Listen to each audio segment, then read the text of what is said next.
12 months, particularly in households without a mortgage. For example, the share of these households that are behind on credit card or auto loan payments has continued to go up. Among households with a mortgage, about 60% are facing renewal this year or next.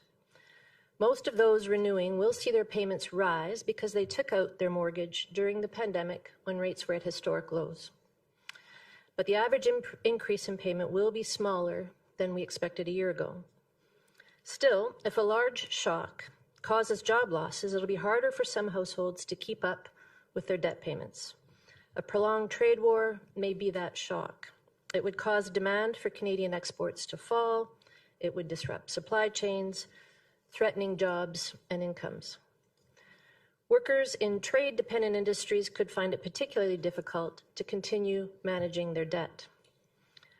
A prolonged trade war would also matter for businesses.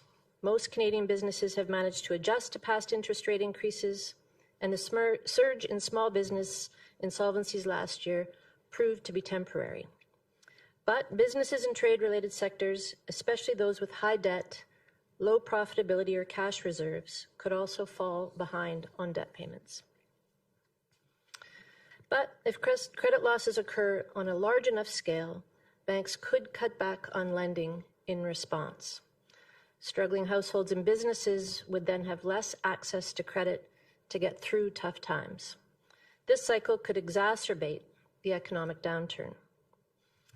In the non-bank financial sector, the growing presence of hedge funds in the market for Government of Canada bonds raises some concerns.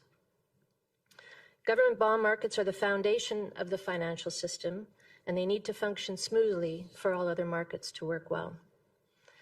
The increased activity by hedge funds has helped absorb increased issuance of government debt, keeping yields lower and liquidity higher. But hedge funds have also taken on increasingly large amounts of leverage to fund their purchase of government bonds. And this makes them more likely to pull back from these crucial markets in periods of stress, introducing added volatility. The recent gyrations in the U.S. Treasury market clearly illustrated this risk. If the trade war causes a larger spike in volatility than we've seen so far, leveraged hedge funds might rush to sell their holdings. That could strain liquidity across core markets, increasing stress throughout the financial system.